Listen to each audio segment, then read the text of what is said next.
पहली बार ऐसा हो रहा है जब भारतीय वायुसेना के सबसे ताकतवर विमान राफेल अमेरिका में लैंड हुए हैं। अमेरिका में मल्टीनेशनल वॉर एक्सरसाइज के लिए राफेल विमान अमेरिका पहुंचे हैं। माना जा रहा है कि भारत के सबसे एडवांस राफेल विमान अमेरिका के सबसे ताकतवर F-16 और F-35 स्टिल्थ लड़ाकू विमानों के साथ सैन्य अभ्यास में हिस्सा लेंगे।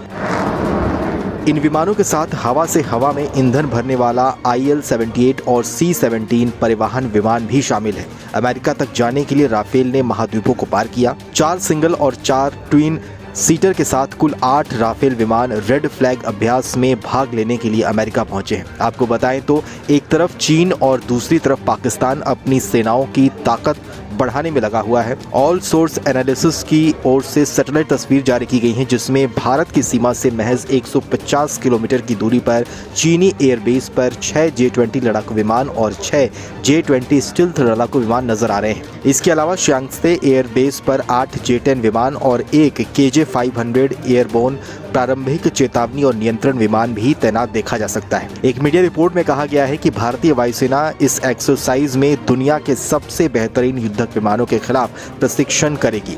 ये पहली बार होगा जब भारतीय वायुसेना का राफेल अमेरिका के F-35 स्टिल्थ लड़ाकू विमानों के साथ प्रशिक्षण करेगा। एक अमेरिकी रिपोर्ट में दावा किया गया है कि पाकिस्तान भी अब तेजी से अपनी परमाणु ताकत को बढ़ा रहा है और हर साल नए वॉरहेड को अपने परमाणु जखीरे में शामिल कर रहा है। यही नहीं, इन परमाणु बमों को दागने के लिए डिलीवरी सिस्टम और ज्यादा परमाणु बम बनाने के लिए जरूरी रेडियो एक्टिव पदार्थों का उत्पादन भी पाकिस्तान अब बढ़ा रहा है।